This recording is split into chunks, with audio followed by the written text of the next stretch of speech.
Bonjour à tous, bienvenue dans cette édition estivale de notre émission Dialogue littéraire. Au programme ce mois-ci, Marc Lévy nous donnera sa recette du bonheur, tandis que Tatiana de René explorera pour nous l'infidélité sous toutes ses formes. Ensuite, nous irons à la librairie rencontrer Anaïk qui nous a préparé une petite sélection d'été. Dans son dernier roman, Une autre idée du bonheur, Marc Lévy nous entraîne dans un road trip émouvant au cœur des États-Unis. Il y est question d'amour, d'amitié et de belles rencontres. Les grands espaces et le voyage sont l'occasion pour l'auteur d'interroger notre insatiable quête de liberté et de bonheur. Il répond tout de suite aux questions de Marion Le Guascos. Marc Lévy, bonjour et merci d'être là. Merci à vous. Vous êtes le romancier français le plus lu au monde. Vous avez vendu plus de 30 millions d'exemplaires. Vous nous amenez dans votre nouveau roman Une autre idée du bonheur, paru chez Robert Laffont en avril dernier, dans une traversée des États-Unis. Alors le cœur de l'histoire, c'est une femme, Agatha, qui s'évade de prison et qui entraîne dans sa cavale pendant 5 jours une jeune femme à travers les États-Unis. C'est une rencontre entre ces deux femmes vraiment très opposées. Alors tout d'abord, pourquoi avez-vous décidé d'écrire cette histoire ? Très franchement, parce que j'avais envie d'écrire un roman, je dis ça sans prétention, hein, mais un roman qui rende heureux. C'est-à-dire un roman qui donne envie de voir la vie à moitié pleine plutôt qu'à moitié vide. Et c'est vrai que ces grands espaces américains, cet appel de la liberté, me stimulait beaucoup. J'avais envie d'écrire l'histoire de cette rencontre entre deux femmes qui va donner naissance à une amitié, à une complicité très forte, et qui va faire que l'une de ces deux femmes, et finalement la plus âgée des deux, va se révéler être plus libre dans sa tête que celle qui est plus jeune des deux, alors que l'une sort de prison et l'autre n'a jamais rien connu d'autre que la liberté. C'est peut-être pour ça qu'elle en a oublié les dessins et les contours.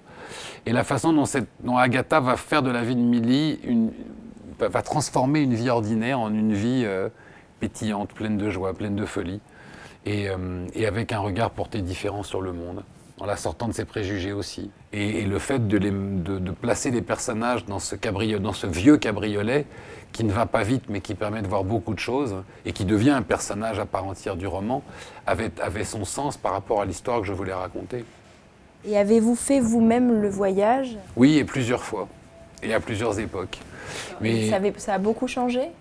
Non, ça n'a pas beaucoup changé. Le cœur de l'Amérique n'a pas changé. Et d'ailleurs, j'ai publié sur mon site la carte et toutes les photos du voyage et de tous les lieux qui se situent dans le roman, qu'on peut aller voir en photo, en vrai, sur mon site. Ce roman est aussi pour vous l'occasion de revenir sur ce mouvement contestataire des années 70 en Amérique. Pourquoi avoir choisi cette époque-là ? Parce que c'est un mouvement né d'une jeunesse que je trouve absolument extraordinaire, passionnant, intéressant, revenu d'actualité, au vu de ce qui se passe en ce moment en France et en Europe. Et c'est une jeunesse qu'on a souvent, comme souvent avec les préjugés, qu'on a beaucoup caricaturé sous le label hippie, baba cool, fumeur de pétard, alors que cette jeunesse était d'abord, elle était très nombreuse. Il y a eu des centaines de milliers de jeunes Américains qui se sont révoltés contre le gouvernement. Et on doit à cette jeunesse et à cette révolte, que cette jeunesse a payé de son sang, puisqu'il y a eu des centaines d'étudiants américains qui ont été assassinés par le FBI à l'époque, chose évidemment dont la presse n'a jamais parlé et dont on a très très peu parlé. Et cette jeunesse est à l'origine de la fin de l'apartheid aux États-Unis.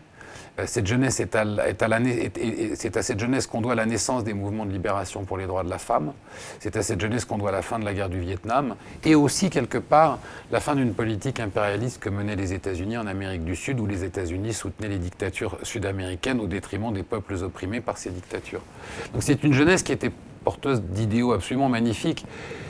Il était intéressant de raconter aussi qu'une partie de cette jeunesse est tombée dans le piège qu'avait tendu le gouvernement, qui était très très dérangé par ces mouvements contestataires et qui a considéré à appliquer une violence terrible à l'égard de ces jeunes, ce qui les a poussés eux-mêmes à se radicaliser, à répondre à la violence par la violence et donc à se décrédibiliser. Est-ce facile d'écrire dans la peau d'une femme ? Facile, je n'en sais rien, mais pour moi c'est beaucoup plus agréable. Pour quelle raison ? C'est beaucoup plus agréable parce que écrire un roman, enfin pour moi l'écriture d'un roman c'est 4 mois à travailler, à écrire jour et nuit, beaucoup la nuit, sont de très très très longues heures d'écriture où finalement l'écrivain n'a pour seule compagnie que les personnages de son roman. Et passer 4 mois en compagnie d'Agatha et de Milly, ça a été un moment de bonheur absolu. Et ce jeu qui était permanent dans le roman de cette femme de 50 ans qui est beaucoup plus jeune dans sa tête que la femme de 30 ans, voilà, ça m'amusait beaucoup. Après les grands espaces et la quête de bonheur, laissons-nous maintenant embarquer dans les sinueux méandres de l'infidélité. C'est en effet sur ce thème que Tatiana de Roné a choisi de décliner 11 nouvelles aux histoires et aux tons très différents dans son dernier livre, Son carnet rouge. Elle répond tout de suite aux questions de Laurence Bellon. Tatiana de Roné, bonjour. Bonjour. Bienvenue à la librairie Merci. Dialogue. Alors vous venez aujourd'hui nous présenter Son carnet rouge, un recueil de nouvelles qui vient de paraître aux éditions Héloïse d'Ormesson et à travers lequel vous auscultez l'intimité du couple entre union et liaison. Et vous explorez en particulier le thème de l'adultère, de sa découverte, des conséquences que la trahison peut avoir, des réactions qu'elle peut engendrer. Tout cela avec un ton parfois sarcastique, parfois cynique et qui amène à des chutes tantôt drôles, tantôt glaçantes. Alors, ce thème, pour l'explorer, vous utilisez donc le genre de la nouvelle. Comment cela s'est-il imposé et qu'est-ce que ce genre, finalement assez particulier, peut autoriser que le roman ne permettrait pas? En fait, j'avais envie de parler d'infidélité depuis très longtemps. D'ailleurs, je précise que dans tous mes romans, il y a des gens infidèles, sauf dans Rose. Donc déjà, je pense qu'un psy aurait plein de choses à dire là-dessus. Mais tout simplement, je pense que l'adultère ou l'infidélité est un moteur romanesque très puissant parce qu'il puise ses racines dans 3 choses.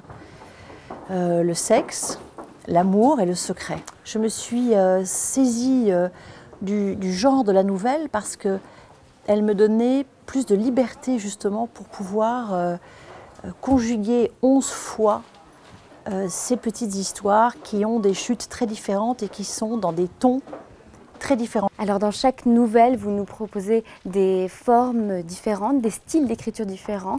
On arrive presque dans des genres différents. Est-ce que pour vous, écrire ces 11 nouvelles, ça a constitué comme un exercice littéraire ou une exploration littéraire? Oui, c'est vrai que en fait, dans un roman, je n'aurais pas pu justement passer comme ça d'un style à l'autre avec autant de facilité, puisque dans un roman, on doit imposer des personnages, on doit les installer, les creuser, raconter leur histoire. Et je ne sais pas du tout comment j'aurais pu mettre ces 11 couples dans un roman. Et puis, c'est vrai aussi qu'étant donné que je suis moitié anglaise, j'avais envie de rendre ces lettres de noblesse aux nouvelles, qui, paraît-il, ont moins de succès en France que dans les pays anglo-saxons. Et donc moi, j'ai souhaité, autour de ce même thème, montrer qu'on peut raconter une histoire qui n'est jamais la même, mais qui est comme un petit mini-roman autour d'un thème principal. Donc oui, c'était une exploration. À la fin de chaque nouvelle, vous nous proposez une chute, toujours surprenante, toujours importante, vous nous emmenez complètement vers l'inconnu, avec souvent des retournements de situation. Comment est-ce que ça se passe au moment où on rédige les nouvelles? Est-ce que la chute préexiste à la nouvelle? Alors c'est vrai que par exemple, pour la nouvelle qui s'appelle Hotel Room, qui est une des nouvelles les plus récentes que j'ai pu écrire pour ce recueil, évidemment je ne vais pas vous dire la fin, mais je ne l'avais pas imaginée exactement comme elle est dans le livre. C'est en l'écrivant dans sa première version et en la relisant que je me suis rendu compte que je pouvais la rendre plus forte. Et en fait, ce n'est pas parce qu'une nouvelle est courte que c'est forcément facile. Et au contraire, je dirais qu'il faut vraiment soigner toute la construction de sa nouvelle et surtout sa fin. Alors l'adultère ou l'infidélité, vous l'avez dit tout à l'heure, c'est une matière romanesque incomparable. Elle a inspiré de nombreux écrivains célèbres, et ce depuis des siècles. Et vous nous le montrez aussi en citant ces écrivains. Au début de chaque nouvelle, une citation sur le couple, sur la tromperie parfois. Comment est-ce que ces citations se sont-elles insérées dans vos nouvelles? Alors ces citations sont venues même presque au début. Je n'ai pas eu longtemps à chercher pour trouver ces 11 citations d'auteurs qui sont tous français. La plupart sont masculins, sauf Louise de Villemorin. Donc ce sont des citations sur l'infidélité qui sont, disons-le, absolument épouvantables. On peut citer d'ailleurs Molière qui dit « il vaut mieux encore être marié qu'être mort ». Moi je trouve assez drôle, il ne faut pas les prendre au premier degré. Et elles ont guidé chacune de mes nouvelles parce que dans chaque nouvelle qui ensuite se déroule suite à la citation, j'utilise des petits détails qui ont un rapport avec la vie de l'écrivain, donc des prénoms qui sont chers à sa vie, soit dans son œuvre, soit dans sa vie, pour un petit peu installer l'ambiance de la nouvelle, les lieux, très souvent les rues, les noms des rues, ou même des noms que je cite comme ça, ont tous un rapport avec l'écrivain en question. Et donc j'ai remarqué qu'il y a des lecteurs qui ne font absolument pas attention à ça du tout, et d'autres qui tout de suite se lancent dans ce jeu littéraire, et ça m'amuse beaucoup. Et nous voici donc à la librairie où nous retrouvons tout de suite Anaïk qui nous a préparé une petite sélection de titres pour cet été. Bonjour Anaïk. Bonjour Stéphanie. Tu vas bien? Oui, merci. Alors, qu'est-ce que tu nous as préparé comme belle lecture pour cet été? Je voulais vous parler aujourd'hui d'une sélection réalisée par tous les libraires de dialogue pour cet été. Je te laisse la découvrir. Merci beaucoup. Et donc ton premier choix parmi cette sélection? Alors mon premier choix, c'était Le secret d'Edwin Strafford de Robert Goddard, qui n'est pas un roman policier traditionnel, mais il se lit tout comme. Il y a beaucoup de suspense, une juste dose de mystère, avec des personnages très attachants, avec une belle écriture. Je le conseille à tout le monde. Le charme à l'anglaise, en fait. Exactement. Parfait. Et donc ton deuxième choix, encore un polar, n'est-ce pas?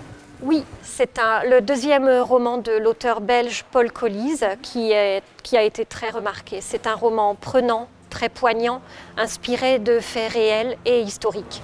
Et le dernier titre que tu voulais nous proposer? Il s'agit de Morwenna de Jo Walton. C'est un roman de fantaisie.